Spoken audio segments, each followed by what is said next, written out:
सलाम वालेकुम, सत श्री अकाल, नमस्कार दोस्तों, स्वागत है आप लोगों का यूएई के सबसे पॉपुलर हिंदी समाचार चैनल यूएई समाचार में। अगर आपने चैनल सब्सक्राइब नहीं किया है तो प्लीज चैनल सब्सक्राइब करें जिससे आप तक पहुंचे सबसे बड़े समाचार सबसे तेज और सबसे पहले। तो चलिए शुरू करते हैं आज की सबसे बड़ी खबर। दोस्तों, बॉलीवुड के जाने माने अभिनेता और फिल्म जगत के चमकते हुए और उभरते हुए सितारे सिर्फ 34 वर्ष के सुशांत सिंह राजपूत आज हमारे बीच नहीं रहे। उन्होंने आज खुदकुशी कर ली अपने बांद्रा स्थित मुंबई के निवास में, जिसका सबसे पहले पता लगा उनके घर में काम करने वाले उनके सहायक को, और उसने तत्काल सूचना दी बांद्रा स्थित पुलिस थाने को। हालांकि अभी तक इस कारणों का पुष्टि नहीं हो पाई है कि किस कारणों से उन्होंने खुदकुशी की, लेकिन अभी तक सुसाइड नोट भी नहीं मिला है उनके निवास पे। ऐसा माना जा रहा है कि काफी दिन से वो डिप्रेशन का शिकार थे। 3 जून को उनका एक ट्वीट आया था सोशल मीडिया पे, में उन्होंने अपनी माँ को बहुत याद किया था, और ऐसा लोग कह रहे हैं कि वो अपनी माँ से जो है बहुत ही जुड़े हुए थे। हालांकि उनकी माँ बहुत समय पहले, यानी कि करीबन 16 साल पहले गुजर चुकी थी, मुंबई में उनके कदम रखने से पहले ही। पटना में जन्मे सुशांत सिंह राजपूत, उनकी प्रारंभिक शिक्षा हुई दिल्ली में और बहुत ही पढ़ने में तेज थे। इंजीनियरिंग की रैंकिंग में पूरे देश में उनका 7वें नंबर पे स्थान आया था। तकरीबन 21 इंजीनियरिंग कॉलेज की परीक्षाएं उन्होंने पास की थी। इवन फिजिक्स की ओलंपियाड में उनका पूरे देश में 7वें या 8वां नंबर आया था। एक्टिंग के वो हमेशा से ही कायल थे, करना चाहते थे, इसलिए इंजीनियरिंग की परीक्षाएं उन्होंने बीच में छोड़ी और उसके बाद सीधा निकल पड़े बम्बई की तरफ, और सिल्वर स्क्रीन में छोटे पर्दे से उन्होंने अपने कैरियर की शुरुआत करी।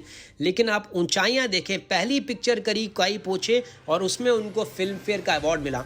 मतलब इतनी विश्वास नहीं होता है कि वाकई में ऐसा इंसान जो इतनी आसमान की ऊंचाइयां छू सकता है, वो इस तरीके का एक कदम उठा भी सकता है। कई बार हमको लगता है कि ये बंदा इतना सक्सेसफुल है, ये इतना शोहरत इसको मिली भी है, लेकिन उसके पीछे की कहानी क्या है ये शायद हमें नहीं मालूम है। लेकिन चाहे जो भी हो, ये जो कदम है आत्महत्या का, खुदकुशी का, ये कोई भी सॉल्यूशन नहीं है दोस्तों।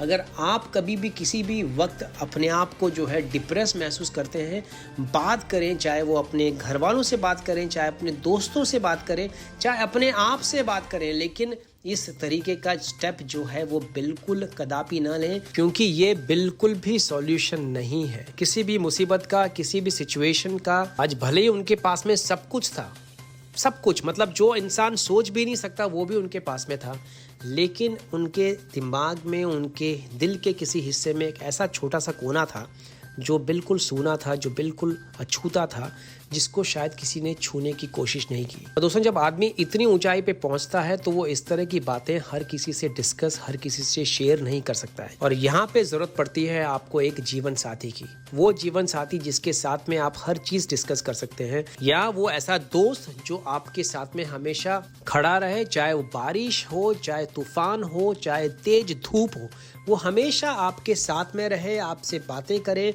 आप उससे अपना दिल का हाल सुना सकें, वो आपको अपने दिल का हाल सुना सके। दोनों के बीच में किसी भी किस्म की कोई भी दीवार नहीं रहे।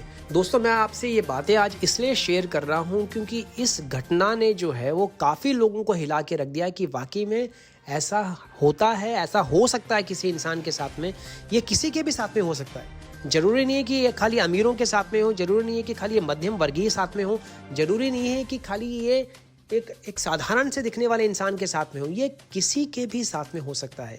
ज़रूरत है कि इस चीज़ को पहचानने की, वाकई में इस चीज़ से मुखातिब होने की, आंख में आंख डाल के इस स्थिति से निपटने की। तो कभी भी अपने आप को अकेला ना महसूस करें, हमेशा आप अपने आप पे विश्वास रखें। कैसी भी स्थिति है, ऐसी कोई भी स्थिति या ऐसी कोई भी परिस्थिति नहीं है जिससे आप निपट नहीं सकते। दोस्तों, अगर ईश्वर ने इंसान को मुसीबतें दी हैं तो उसी मुसीबतों से निपटने के लिए हिम्मत भी दी है। तो लड़ते रहिए, हिम्मत रखिए, चट्टान की तरह आगे बढ़ते रहिए। जीवन का ऐसा कोई पहलू नहीं है जिससे आप उभर के निकल नहीं सकते हैं। हर एक पल को ईश्वर का आशीर्वाद समझे, अल्लाह की नेमत समझे, वाहेगुरु की कृपा समझे, और यूं ही आगे बढ़ते रहिए और हर मंजिल आपके कदम चूमती रहेगी। केरल के मुख्यमंत्री श्री पिनराई विजयन ने गुहार लगाई है, आग्रह किया है प्रधानमंत्री श्री नरेंद्र मोदी से कि जितने भी अप्रवासी भारतीय वापस भारत लौट रहे हैं उनके लिए कोविड-19 टेस्ट की व्यवस्था की जाए उन देशों में जहां पे किट्स अवेलेबल नहीं है और उसका सारा भार भी जो है वो सरकार उठाए। उन्होंने आग्रह किया है भारत सरकार से कि जितनी भी एम्बेसीज हैं उनको ये दिशा निर्देश जारी किए जाएं कि जो लोग इसका भार उठा नहीं सकते हैं उनके लिए फ्री टेस्टिंग की व्यवस्था की जाए। उन्होंने सरकार से यह भी आग्रह किया कि जितने भी यात्री कोविड पॉजिटिव पाए जाते हैं उनके लिए अलग से एक हवाई जहाज की व्यवस्था की जाए जिससे कि दूसरों को संक्रमित होने का खतरा बिल्कुल भी ना हो। भारत से पैरामेडिक्स का एक और जत्था पहुंचा है यूएई जिसमें 57 डॉक्टर्स और नर्सेस की टीम शामिल है। जानकारी दी नई दिल्ली स्थित यूएई के दूतावास ने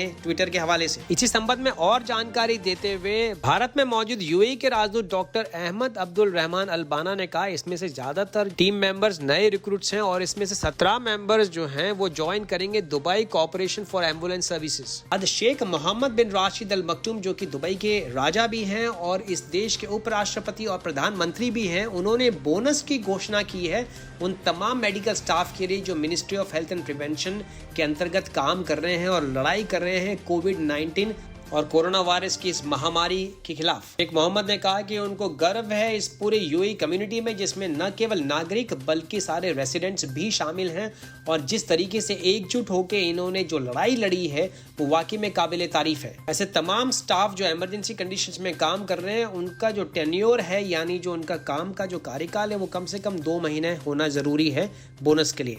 आज दुबई के युवराज और दुबई एग्जीक्यूटिव काउंसिल के चेयरमैन शेख हमदान बिन मोहम्मद बिन राशिद अल मक्तूम ने उद्घाटन किया 4 फ्लाईओवर्स का। इनकी कुल लंबाई है तकरीबन 2600 मीटर और ये पड़ता है बिल्कुल इंटरसेक्शन पे शेख मोहम्मद बिन जायद रोड और दुबई अलेन रोड पे। इसके अलावा उन्होंने तकरीबन 2 बिलियन दिराम के दुबई अलेन रोड को चौड़ा करने के प्रोजेक्ट का भी जायजा लिया। उनको इन सारे तमाम कार्यों का अवलोकन करवाया। श्री मतार अल तायर जो कि डायरेक्टर जनरल हैं और चेयरमैन भी है बोर्ड ऑफ एग्जीक्यूटिव डायरेक्टर्स के आरटीए के। ममजार बीच पे एक महिला अपनी कार के साथ में समुद्र में घुस गई। हुआयूं की महिला पार्किंग लॉट में गाड़ी में बैठी हुई थी और जैसे ही उनको कोई फोन के ऊपर बुरी खबर मिली तो उन्होंने गलती से रिवर्स करने के बजाय एक्सीलरेटर पे पैर रख दिया जिससे कि गाड़ी जो है बिल्कुल फुल स्पीड पे चलेगी पानी के अंदर। हालांकि पानी के अंदर घुसने से पहले ही वो दरवाजा खोल के बाहर आ चुकी थी और गाड़ी पूरी तरीके से पानी में डूब चुकी थी जो कि पुलिस ने बाद में रेस्क्यू ऑपरेशन करके बाहर निकाली। तकरीबन शाम को 4:30 बजे पुलिस को इत्तला मिली थी इस पूरी घटनाक्रम की और उसके बाद में त्वरित कार्रवाई करते हुए उन्होंने 30 मीटर पानी के अंदर से गाड़ी को बाहर निकाला। की जानकारी दी लेफ्टिनेंट कर्नल अली अब्दुल्ला अल कासिब अल नकबी ने जो कि डायरेक्टर हैं मैरीटाइम रेस्क्यू डिवीजन के दुबई पुलिस में।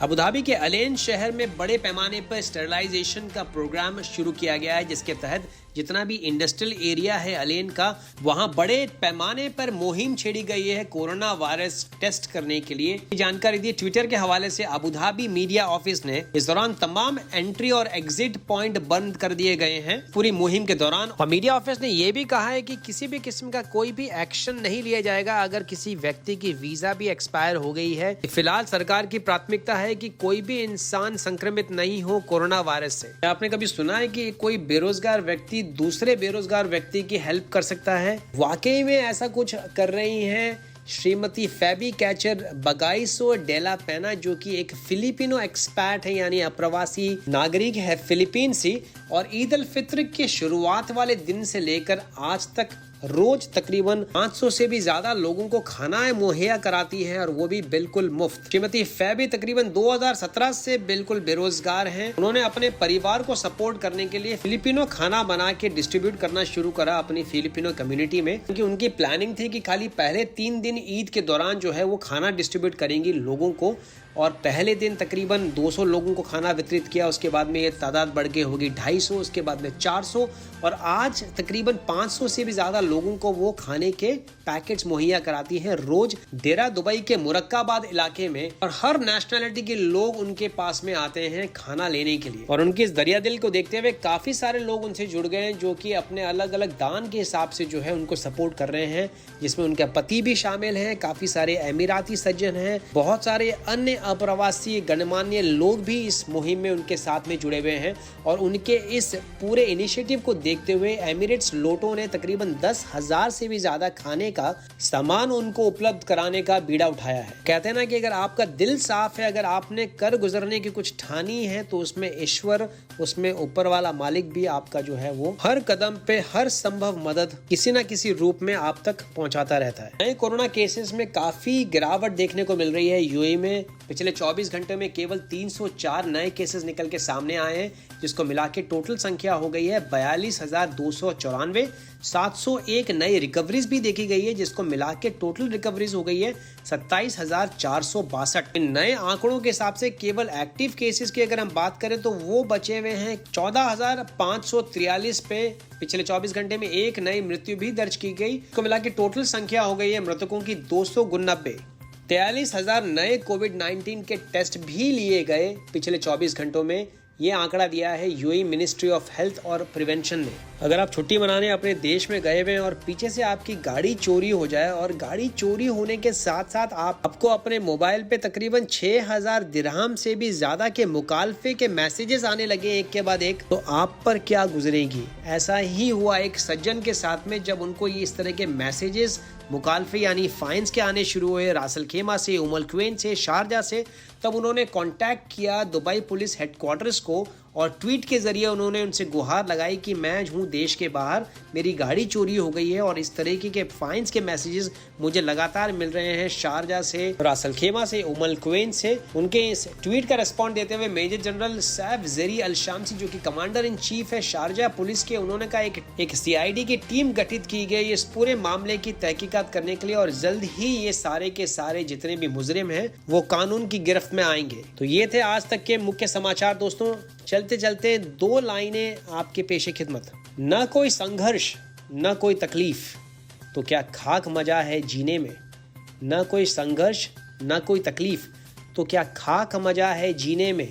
बड़े बड़े तूफान थम जाते हैं जब आग लगी हो सीने में। तो इस सीने की आग को बुझने मत देना, यूं ही आगे तुम बढ़ते रहना। इसी के साथ मैं विजय चौधरी लेता हूं आपसे विदा। मैं मिलूंगा कल नए ताजा समाचारों के साथ। अगर आपने चैनल अब भी सब्सक्राइब नहीं किया है तो प्लीज सब्सक्राइब करें, घंटी जरूर बजाएं, जिससे आप रूबरू रहें यूएई के तमाम बड़े समाचारों के साथ। तब तक रखें अपना ख्याल। सत श्री अकाल, मां सलामा, शबा खैर, नमस्कार।